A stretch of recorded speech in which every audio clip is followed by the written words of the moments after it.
Buenos días, Iglesia. En estos días atrás, Ángela compartió conmigo una predicación sobre Ruth y escuchándola se me abrió mi entendimiento a muchas cosas que antes no había entendido. Y quiero compartirlas contigo en esta mañana.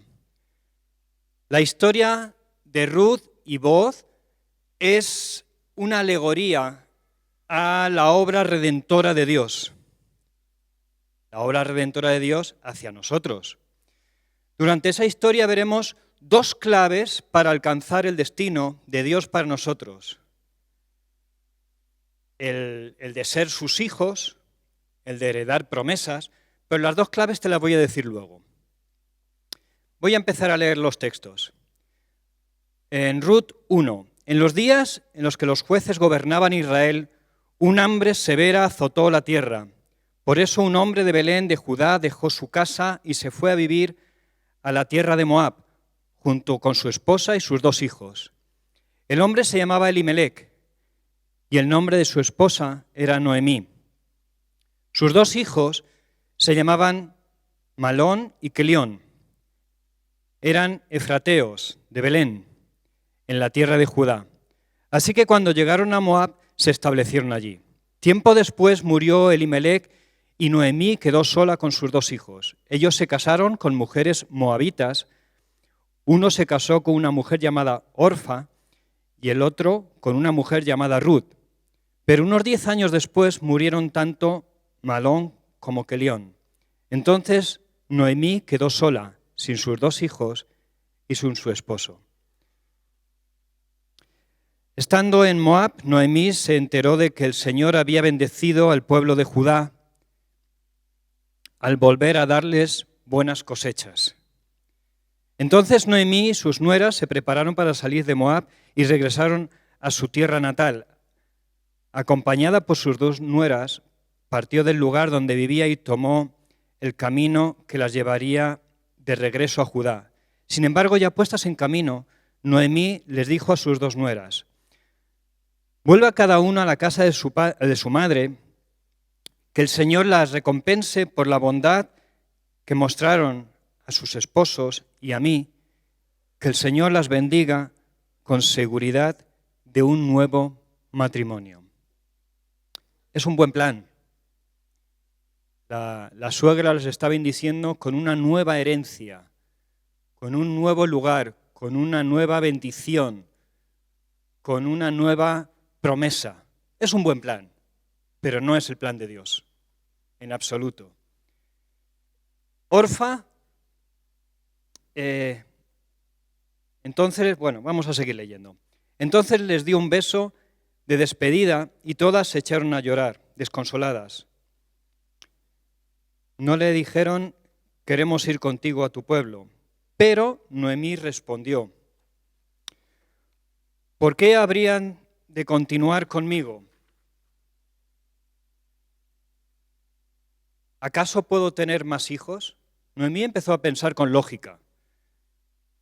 Y, una mujer mayor, sin marido, tendría que buscar un marido, quedarse embarazada, tener hijos, para que sus hijos se pudiesen casar con sus nueras, que habían quedado viudas, para que permaneciese la herencia en la familia.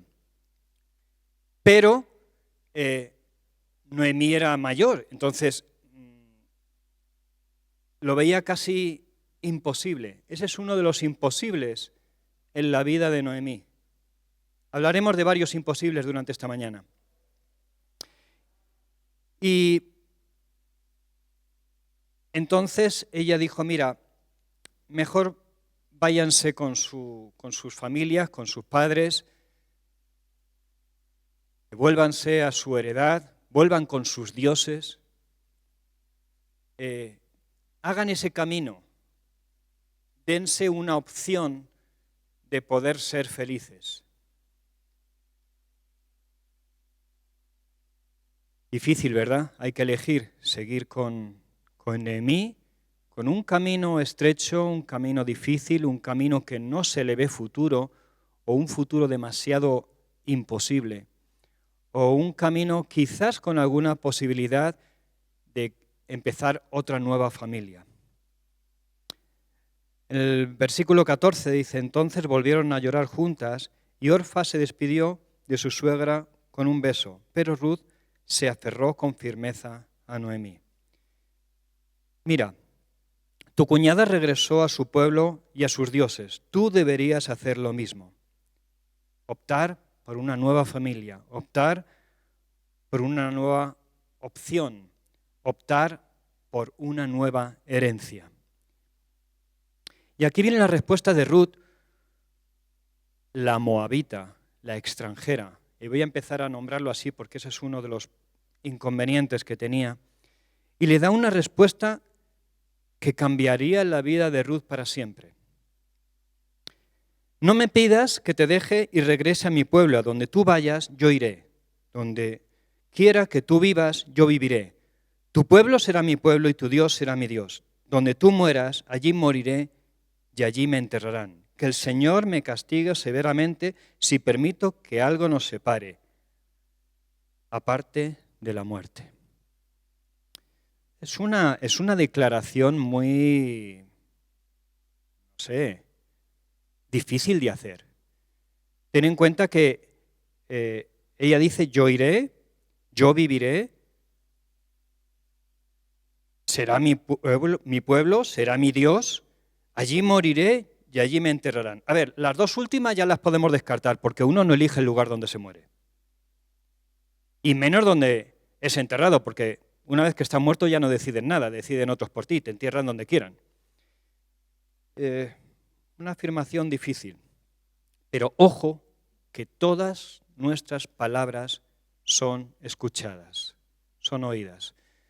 Dios oye cada una de las palabras que decimos.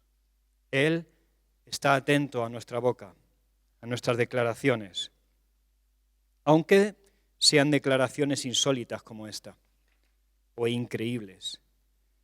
¿Cómo lo sabemos? En 1 Juan 5:15 dice, y sabemos que Él nos oye cuando le hacemos nuestras peticiones. También sabemos que nos dará lo que le pedimos. En otras palabras, sabemos que nos dará lo que le pedimos porque Él escucha todas nuestras oraciones. Al igual que recuerda todo lo que hacemos, incluso si ha pasado tiempo. Dios se acuerda. Ahora te voy a hablar de los imposibles para Ruth. El primero, yo iré, yo viviré, será mi Dios, será mi pueblo. ¿Estas son declaraciones o deseos? Yo no sé si te has planteado que es posible que ni siquiera sea una declaración o un deseo, sino una necesidad. Pero bueno, vamos a dejarlo. A veces queremos cosas que son imposibles para nosotros. Queremos cosas que son inalcanzables. ¿Cómo pensaría Ruth que iba a alcanzar la nacionalidad israelí siendo moabita? La palabra de Dios dice, no jurarás por tu cabeza porque no puedes hacer blanco, ni negro, ni un solo cabello. No podemos cambiar lo que no podemos cambiar. Era moabita, era extranjera. Eso no se puede cambiar. Y la palabra de Dios dice en Deuteronomio 23, 3 y 4, ni moabita entrará en la asamblea del Señor, ninguno de sus descendientes, aún hasta la 10ª generación. O sea, lo tenía algo más que difícil, lo tenía imposible.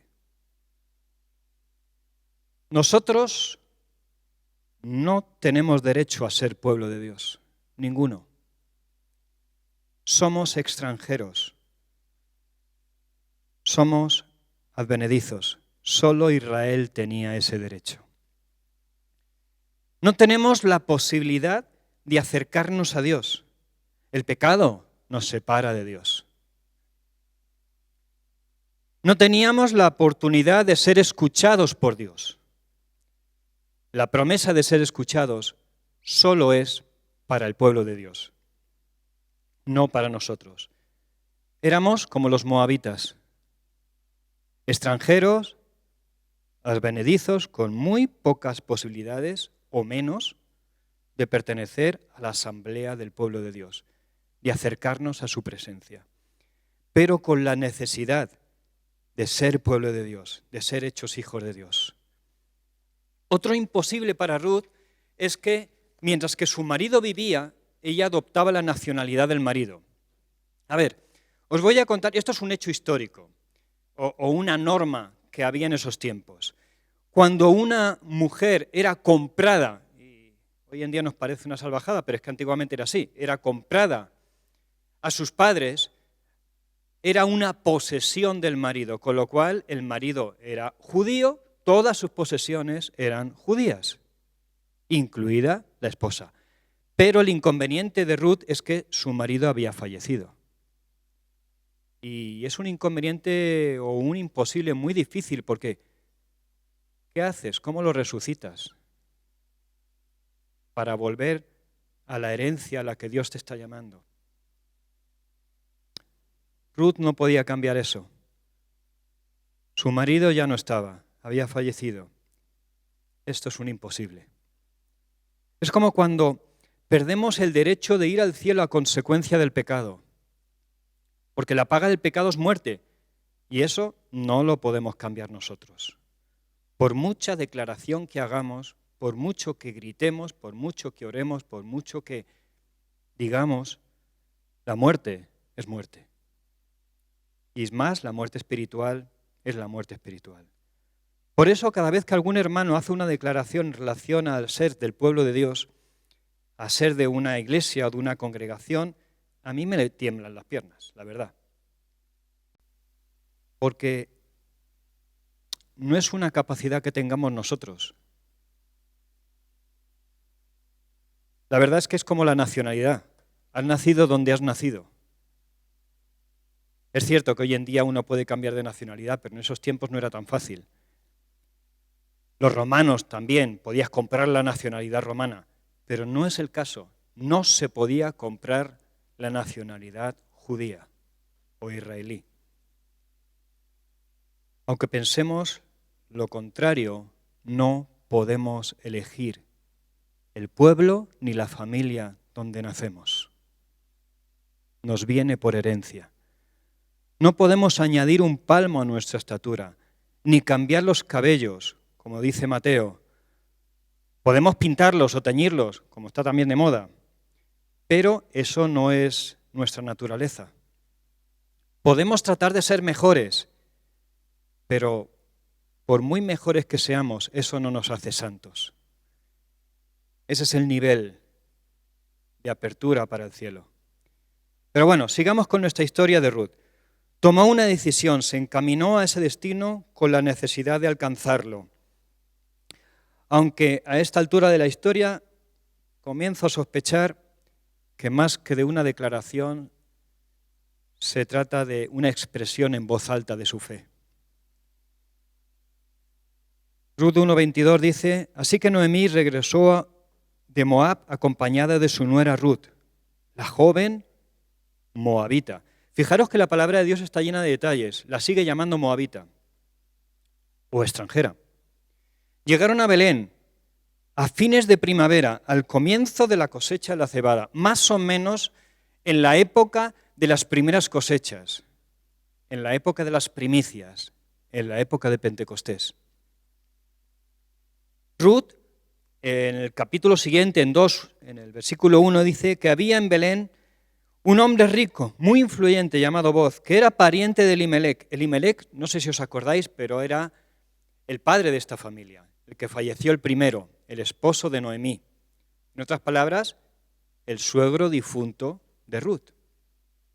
Con lo cual, este Boz era pariente, más o menos lejano, pero pariente. Otro detallito que tenemos que tener en cuenta.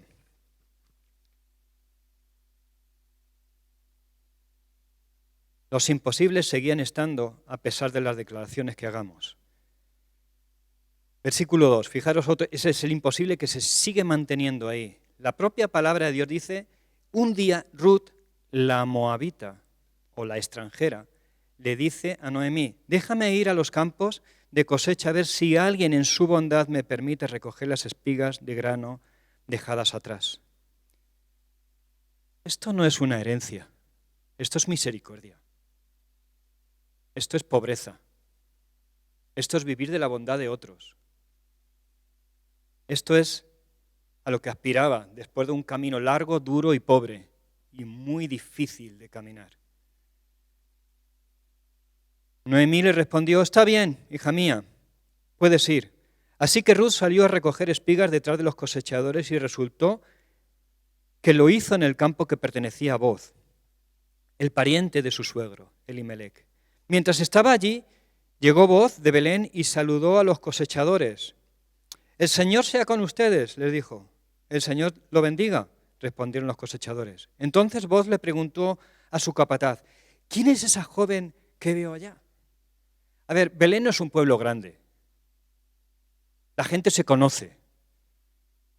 Y Booz decía: esa no la conozco. ¿De quién es hija? ¿De quién es ella?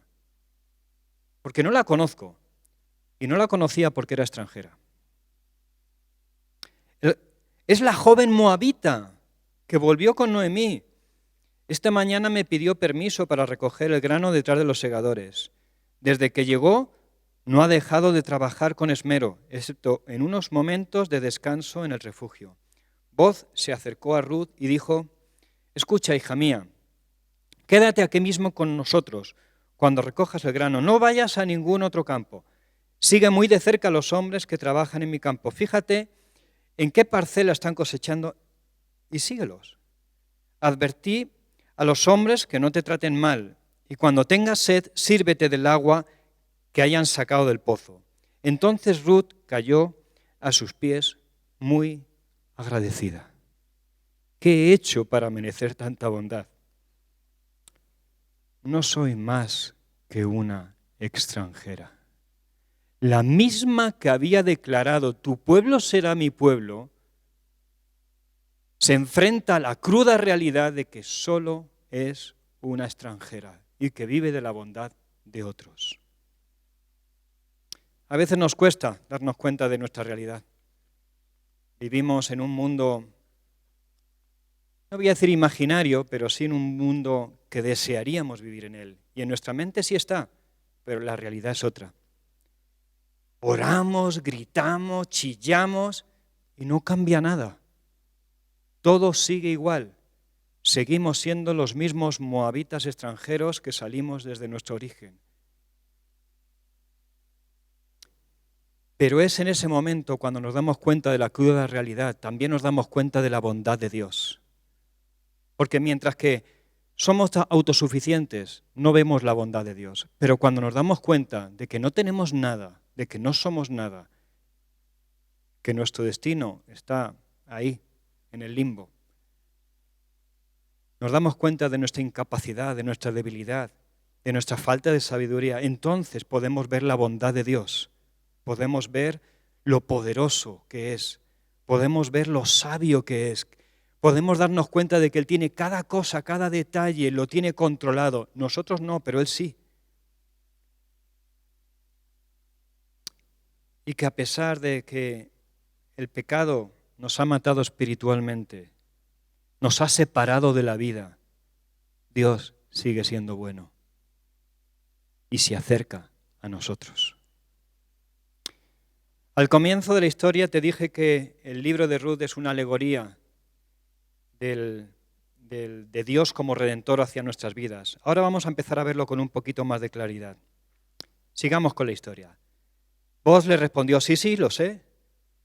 Sé que eres extranjera. Él conoce nuestra realidad. Dice: pero también sé todo lo que has hecho por tu suegra desde la muerte de su esposo. Realmente lo que le estaba diciendo: sé que has renunciado a tu otra vida. Sé que has renunciado a tus otros dioses. Sé que has renunciado a tu pueblo. No se puede tener dos señores. No se puede tener dos dioses. Ella había renunciado a todo lo demás por querer tener a Dios como Dios y a su pueblo, pues su propio pueblo. Y Booz se dio cuenta de eso.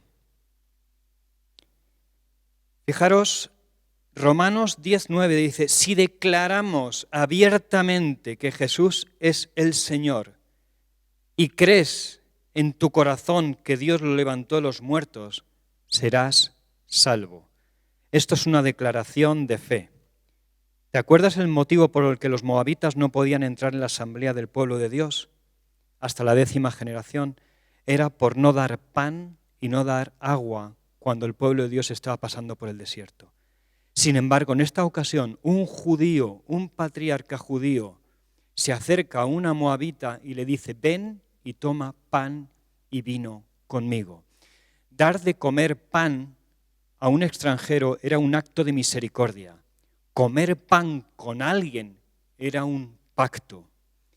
Boaz estaba comenzando a hacer pactos con Ruth. Estaba cambiando la historia de Ruth.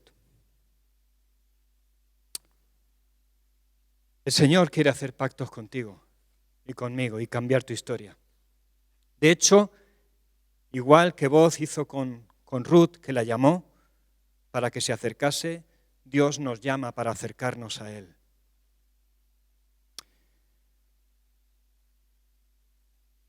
Os dije que no se podía ser judío al no ser que tu esposo te comprase o comprase a Ruth para que ella fuese adquirida por él para ser parte de la herencia. La palabra de Dios dice en 1 de Pedro 2:9, pero vosotros sois linaje escogido, real sacerdocio, nación santa. Y ahora viene el detalle. La Biblia está llena de detalles. Pueblo adquirido para posesión de Dios. Eso es lo que nos habilita el ser pueblo de Dios, que hemos sido adquiridos por Él. Y ahora nos llama para recordar eso y hacer pacto con Él. Vamos a tener un tiempo de Santa Cena, un tiempo de recordar el pacto con el pan y el vino, un tiempo en el que vamos a recordar que no éramos nada, pero que fuimos adquiridos por decisión de Él, por pacto con nosotros, para ser su pueblo, para ser escogidos, para tener linaje, para que nuestra vida cambie. Y no quisiera que te quedases sin la oportunidad de tomar tu Santa Cena. Por eso quiero que hagas tu declaración. Que como Ruth, aunque estés lleno de imposibles, estés lleno de dificultades, estés lleno hagas tu declaración.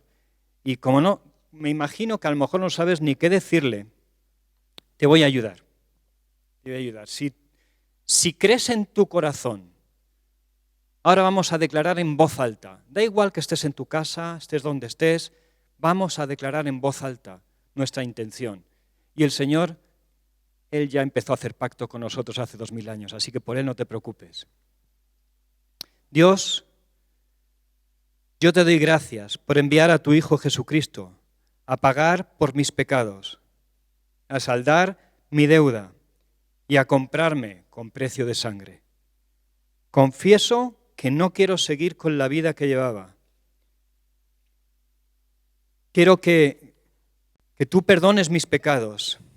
Quiero ser tu hijo, tu hija, y quiero que me llenes con tu Espíritu Santo, que pongas en mí el sello, el ADN de la familia celestial. Te lo pido en el nombre de Jesús. Amén. Amén. Si has confesado conmigo y has creído en tu corazón, entonces te voy a leer un texto. Así pues, ya no sois extraños ni extranjeros, sino sois conciudadanos de los santos y sois familia de Dios. Bienvenido a la familia de Dios.